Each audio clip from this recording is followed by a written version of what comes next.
In the midst of the ancient world, where towering cities and powerful empires shaped the course of history, there exists a conflict so brutal and devastating that it remains largely forgotten. Despite its immense scale and the unparalleled tragedy that unfolded within its walls, the siege of this city is scarcely remembered in the annals of history. The story of this forgotten siege is not one of grand victories or legendary heroes, but rather of a slow, agonizing struggle that ended in death, devastation, and a legacy that has been obscured by time. Yet, its impact on the course of warfare, politics, and civilization cannot be underestimated. It is a tale of ambition, of miscalculations, and of the brutal realities of war, one that will echo through history, if only we take the time to listen. At the center of this conflict was a city, once thriving and proud, surrounded by fortified walls that were believed to be impenetrable. The defenders inside had every reason to believe they could withstand any assault. Their city had resisted invaders before, and they had faith in their military commanders, their defenses, and their ability to survive. But this siege would prove to be unlike any other. The attackers, a ruthless and determined enemy, had studied the city's weaknesses with a precision that would soon become evident. They knew where to strike, how to break the will of the defenders, and most terrifying of all, they understood the psychological toll that war could take on a population under siege. The attackers were led by a brilliant yet merciless commander, a figure whose name would come to haunt the defenders. With an unrelenting determination to expand his empire, he had set his sights on this city, which stood as a symbol of defiance against his rule. His forces, vast and well-equipped, were made up of soldiers who had seen the horrors of battle before, hardened men who were willing to fight to the death for their leader's ambition. But this siege would be more than just a military campaign. It would become a test of endurance, a battle of wills where every man would be pushed to the brink. The defenders, too, had their leaders, brave men and women who were determined to protect their home, their families, and their way of life. They were not without their flaws. Their strategies had not been perfect, and their leaders were not invincible.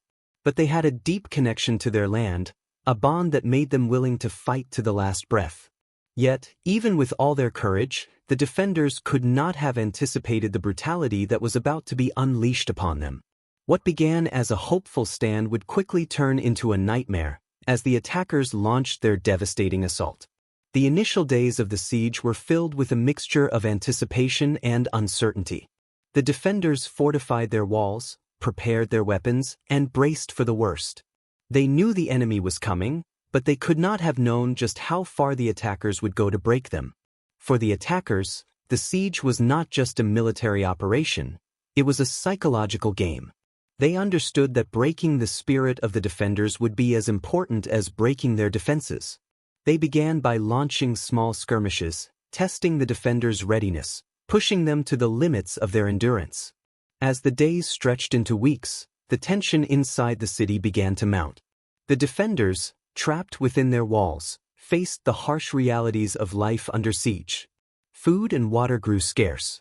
Supplies dwindled, and with each passing day, morale began to erode. The defenders' once confident stance began to falter, and cracks began to form in their unity. Leaders bickered over strategy, and soldiers whispered in the dark corners of their barracks about the possibility of surrender. The city that had once stood as a beacon of hope was now beginning to show signs of weakness, and the attackers, sensing this, tightened their grip. But the defenders were not ready to give up. Their resolve, though tested, was not yet broken. They fought back with everything they had, launching counterattacks, using whatever weapons they could find, and even employing desperate tactics to try to turn the tide. They made it clear that they would not surrender easily. However, this defiance, though admirable, only served to prolong the suffering. The attackers, seeing the determination of the defenders, adjusted their strategy. They knew that if they could not break the defenders through conventional warfare, they would have to break them psychologically. The siege turned into a battle of attrition. Days turned into weeks, and weeks into months. The attackers unleashed their full might, employing siege engines, fire, and starvation tactics to wear down the city's defenses. But the defenders held on, their courage often matched only by their desperation. As the defenders fought to maintain control of their city, They realized they were up against not just an enemy army, but an enemy that understood the art of war on a deeply personal level. The attackers were not just soldiers, they were tacticians, men who understood how to manipulate the emotions and fears of their enemies. The emotional toll of the siege began to weigh heavily on both sides. The defenders, once proud and defiant, were now desperate. Their supplies were running out, and their numbers were thinning. Famine and disease began to spread through the city, adding to the misery of those trapped inside. The city's once vibrant streets became a scene of despair.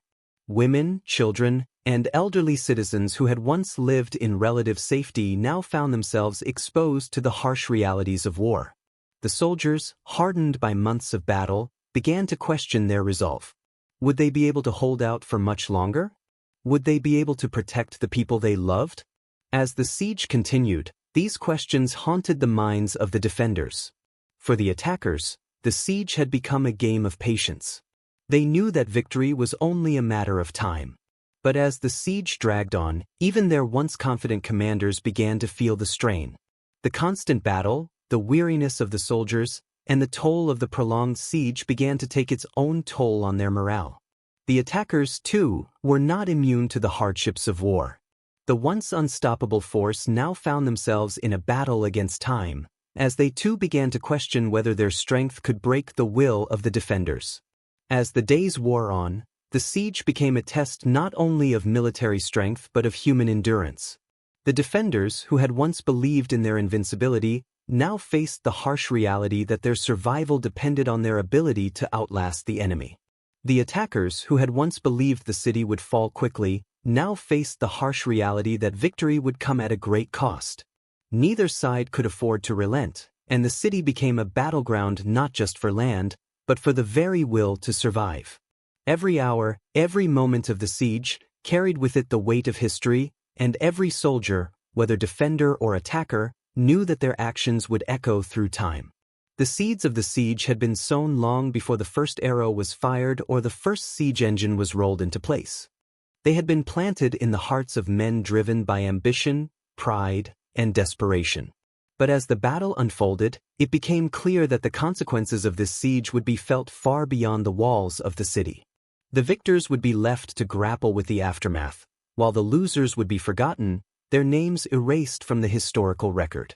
Yet, even in defeat, the legacy of this siege would live on, a somber reminder of the true cost of war. It was a conflict so deadly, so all-consuming, that even the passage of centuries has not been enough to erase its scars. And yet, despite the devastation it wrought, the siege remains one of the most overlooked chapters in the history of ancient warfare. Few remember it, and even fewer understand its full implications. But those who do know its story understand one thing: the true cost of war is often hidden in the shadows, forgotten by time, but never truly gone. The days following the initial skirmishes of the siege were marked by a strange mix of anticipation and dread. The defenders, huddled within their city walls, could feel the heavy pressure of an unstoppable force closing in on them. They had prepared for this moment, but the reality of a siege is far harsher than any defense strategy. They had fortified their walls, stocked their supplies, and rallied their forces, yet they could not shake the feeling that the attackers would find a way to break them. The first few days were manageable, even hopeful. The attackers launched their initial assaults, testing the city's defenses, but the defenders had withstood similar attempts before. It seemed like they might pull through once again. Yet, under the surface, the anxiety was palpable. How long could they keep this up? How much longer could their limited resources hold? At first, the sense of unity among the defenders was strong. The city was full of citizens, soldiers, civilians, and families, who knew they had to band together to survive. The leadership, composed of military commanders and local officials, worked tirelessly to maintain morale, reassuring the people that their city could endure. But as days stretched into weeks, it became increasingly clear that the siege would not end quickly. The attackers had planned this campaign with meticulous care, understanding that patience and persistence would be their greatest assets. They did not need to capture the city immediately, they needed to exhaust its defenders, to grind them down slowly until they had no will left to fight. One of the first signs of trouble came when the food stores began to dwindle. While the city had once been self-sufficient, its supplies were never meant to last through a long siege. The markets, once bustling with merchants and traders, became empty, with only scraps of food left for the people. At first, the defenders tried to ration their provisions, keeping the most vital supplies for the soldiers who would fight on the front lines. But even this careful planning could not prevent the inevitable. The longer the siege lasted, the more desperate the situation became. Families were forced to give up their food stores, and the soldiers, those who had been tasked with holding the outer gates, began to suffer from hunger, fatigue, and the diseases that accompanied such privation. Meanwhile, the attackers, who had no such limitations, continued to press their advantage. Every day, they launched new tactics, testing the city's defenses with increasingly sophisticated siege engines. Catapults and trebuchets hurled massive stones at the walls, and flaming arrows lit up the night sky. Each strike was a reminder that the attackers were not simply trying to breach the city, they were trying to break its spirit.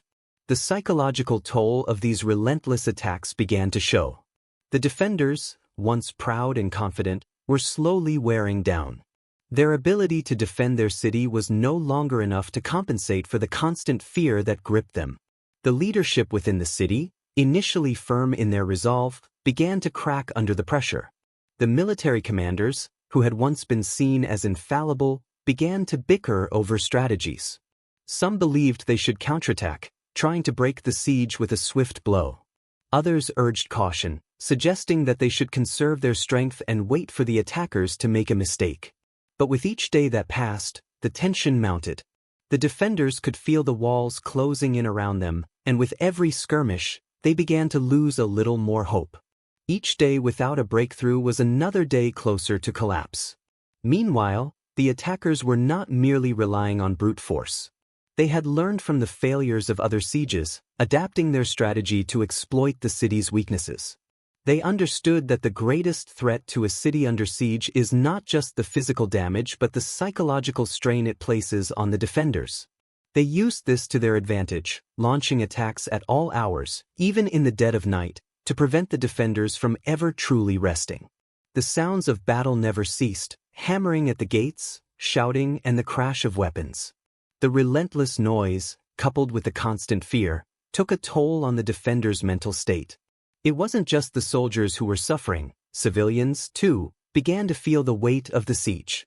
They could see their homes falling apart, their families starving, and the hope of a quick resolution slipping further away with each passing day. Yet, even in the midst of this mounting pressure, the defenders refused to surrender. Their leaders held fast to the belief that a city could be more than just a physical structure. It could be a symbol of defiance. And so, they continued to fight not just for survival, but for the survival of their way of life. In those early weeks, there were moments when the defenders managed to push back the attackers, forcing them to retreat. These brief moments of victory were celebrated, though fleeting. They gave the people a sense of hope, a reminder that the attackers were not invincible. But these small victories only served to delay the inevitable. The attackers' persistence, their endless waves of soldiers and relentless tactics, meant that every victory came at a price. The defenders were running out of time, and they knew it. Tensions within the city began to grow.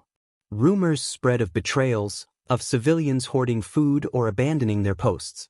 It was easy to blame others for the growing crisis, but as the siege dragged on, the truth became more difficult to avoid. The city was not as strong as it had once seemed. The leaders began to question whether they could keep the people together. Desperation led to rash decisions. In some corners of the city, leaders suggested surrender, hoping to end the suffering by negotiating with the attackers. These whispers reached the ears of the soldiers, and for the first time, the idea of giving up began to take root. Morale was at an all-time low, and the defenders began to fear that their city, their homes, their families would fall into the hands of the attackers. But it wasn't just the external pressure that was causing cracks within the city, it was also the internal friction. In times of crisis, the bonds that once held a society together began to fray. Long-standing rivalries among the city's leaders became more pronounced. Military commanders who had once worked together in harmony now openly disagreed on tactics. Some believed that the only hope lay in countering the attackers directly, taking the fight to them. Others argued that the city's only chance was to wait for outside help, to hold out long enough for reinforcements to arrive. But as days turned to weeks and then to months, it became clear that no help was coming. The outside world had turned its back on the defenders. Whether out of fear, indifference, or a lack of resources, none came to their aid. The siege was theirs to face alone. As food supplies continued to dwindle, hunger began to take its toll. Starvation is a slow killer, one that wears down both body and spirit. Soldiers and civilians alike began to grow weaker with each passing day. Their once strong bodies, which had fought to defend their homes, now seemed frail and fragile. Children, once full of energy, now wandered through the streets, their faces gaunt and hollow. The defenders, who had once been full of hope and pride, began to question whether they could go on. Their resolve was being tested in ways they had never imagined. Even the bravest among them, who had once sworn to fight until the last breath, now wondered how much longer they could endure. Despite all of this, the attackers showed no sign of relenting. They too were feeling the strain of the prolonged siege. Their supplies were not infinite, and the longer the siege dragged on, the harder it became for them to maintain their momentum. Their leaders grew impatient, their soldiers restless. The war of attrition was wearing on both sides, and for the attackers, the city was becoming more of a burden than a prize. But they could not stop now. They had invested too much in this campaign. Their own morale had been shattered by the mounting losses, and the city's defenses, once seen as a symbol of resistance, had become a symbol of defiance that could not be allowed to stand.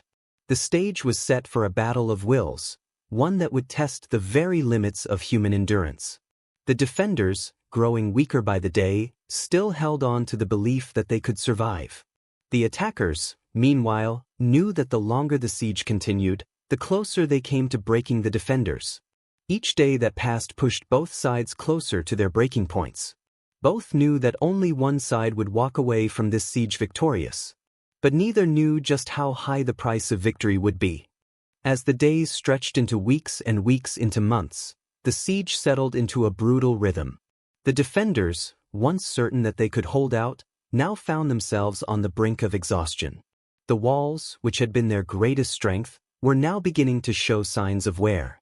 Each impact from the attackers' siege engines left cracks in the fortifications, making it easier for the enemy to breach. But the walls were not the only thing breaking under the pressure. The defenders' resolve was fraying too, and it was becoming increasingly clear that their survival was no longer guaranteed. The attackers, on the other hand, had only begun to reveal the full extent of their military genius. They understood that a siege wasn't simply a matter of breaking down walls or overpowering the defenders with sheer numbers. It was about wearing them down physically, emotionally, and psychologically. The prolonged nature of this conflict was part of the attackers' plan from the very beginning. They knew that the longer the siege lasted, the more they could erode the morale of the defenders. To achieve this, they used a variety of siege tactics that were both innovative and ruthlessly effective. They didn't just rely on battering rams or scaling ladders. They knew that a siege was a war of attrition, and their strategy was to weaken the defenders by any means necessary. One of the most effective tools in their arsenal was the use of siege engines, large mechanical machines designed to hurl massive stones or fiery projectiles at the city's walls. These machines had become more advanced with time, and the attackers used them with deadly precision. Trebuchets, the most powerful of these siege engines, sent huge stones crashing into the city's defenses. The sheer force of the impact was enough to send rubble flying through the air, and each strike left behind a gaping hole in the once impenetrable walls. The defenders, though brave and determined, were powerless to stop these assaults.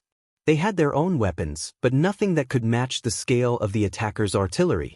The defenders tried to counter the barrage with archers and small-caliber catapults, but these tactics were becoming less effective with each passing day. As the walls weakened, the attackers grew bolder. They used their siege towers to scale the city's walls, pushing their men forward with unwavering determination. The defenders fought valiantly to hold them back, but they were vastly outnumbered. The sheer weight of the attackers' forces was becoming impossible to withstand. The defenders, once confident and proud, now found themselves fighting desperately for their very survival. They had no choice but to fall back to the inner layers of the city, abandoning the outer fortifications as the attackers moved closer. The attackers also employed a tactic that would leave the defenders psychologically drained: psychological warfare. They would launch nighttime raids, sneaking into the city under the cover of darkness, and then retreat before the defenders could mount a counterattack. These raids were designed to instill fear in the defenders, to make them question whether anyone, even their own people, could be trusted. The city was full of rumors about spies, about betrayals, about soldiers who had deserted their posts. These rumors, whether true or false, further eroded the morale of the defenders, who were already stretched thin by the stress of the prolonged siege.